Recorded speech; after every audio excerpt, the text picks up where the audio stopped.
Hello everyone, I'm Eileen and I'm going to talk about Pilates, which is a course that I took during this semester with some of my classmates, including Mina, who is going to share with me something that we learned from this course later.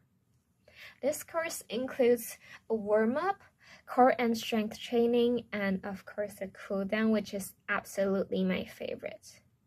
In the beginning of the semester, the teacher teaches us the first motion, and till the last class, all 13 of them will have been taught. All movements are very tiring, and every time when I get to the cool down, I'll feel like I run a whole marathon. And each motion trains a different part of our bodies. It is even hard to get to class because it is in the morning, and imagine that you have no class before it and you have to get up, and especially in the winter it is like impossible. And by the time when you get up and you're on a bus which only goes to the school, and you have to walk all the way to the stadium which the classroom is at, so every time when we got to the stadium we were all panting and very tired. And we usually are not on time, so the teacher always watches us as we run to our spot, and she will show us a knowing smile. Now let's welcome Mina. Hello, I'm Mina. This is what we've been doing. In conclusion, this is a fun but tiring class. And now I'm going to talk about what interests me the most in this course. Firstly is that the teacher always talks about strange but maybe useful things. And when she starts talking, it is usually the cue for my body to go to sleep. It's like, I'm tired, I'm not moving, the teacher's talking, what are we waiting for? And then less than 5 minutes, I'm out. But I always remember what the teacher talks about. Her experience and how to train after having babies and to have breakfast before this class so you can get abs. Still in my head. Crazy, right? And the teacher even got a sense of humor. She said, "Let's get moving or else someone's gonna fall asleep again." And she even said this while giving me a side wink. Like, she's the best teacher ever, and she always pushes me to my limits and gets me going. And she once said a line that has been my motto ever since I heard it. She said, "Work for yourself, not for her, not for anyone else." Remember that. Secondly is my goal in this class, which is to get firm abs, which I succeeded for about 10 minutes every week. It appears every time after a session and disappears after about 10 minutes, and sometimes it even only appears on one side. It's very frustrating. But a success is a success. I was thinking that if I were to train harder in the summer break, I even got a yoga mat and a bow and everything. But the reality is I only done the whole session about 2 times. I'm sorry, teacher.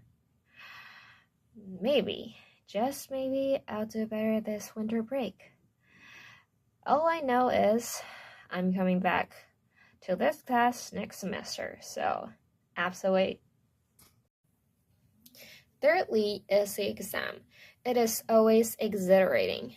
In the first exam, we were told to form groups, and each has number 1 to 13, and the same number in each group would rock, paper, scissors to decide who is going to call the motions on the day of the exam. So you wouldn't know who needs to prepare and who doesn't need to. And I practiced my rock, paper, scissors skill more than the calls, but I still lost. It was very sad. And in the last exam, each group will be tested separately, and each member will have to call the motion of their number. And it would totally suck if your teammate didn't prepare well. And my team has this kind of people, and I was like, seriously, come on. My head was up, my feet were out, and my teammate didn't know what the next line is. It was the longest 10 seconds ever. And even worse, our group has 2 of these people. Well, better luck next time. Lastly is that the teacher's action always makes me want to laugh. Not during the session, of course. And during all the motions, I was always be very tired and very stressful, and I was always be trembling, and whenever she passes me, she'll be like smiling in amusement. And during the hardest motion, which is a swim, it is like both your hands and both your feet are off the ground.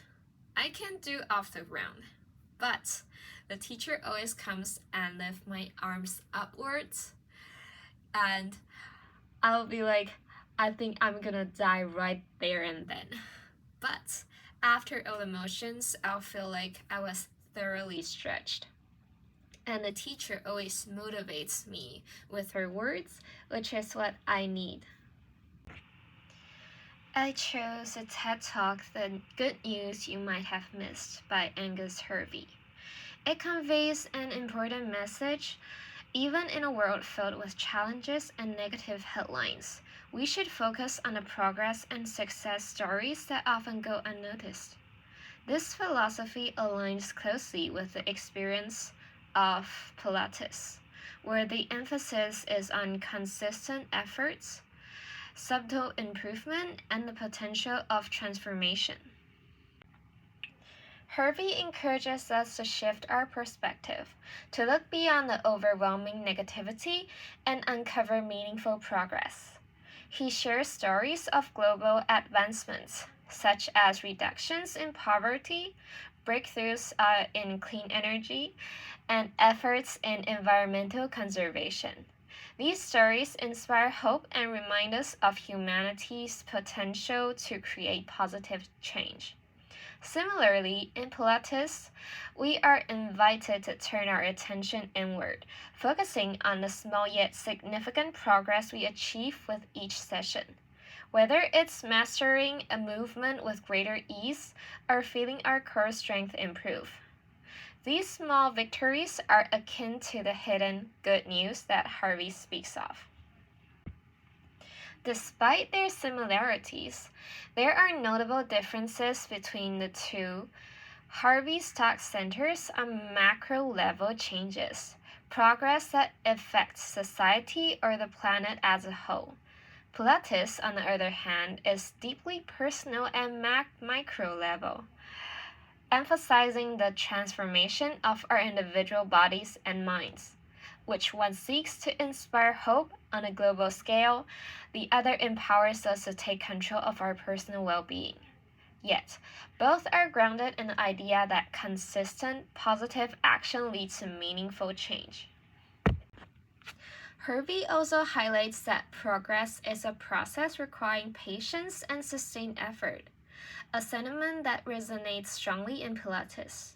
In class, we learned that improvement doesn't happen overnight, whether it's enhancing flexibility or building muscle strength.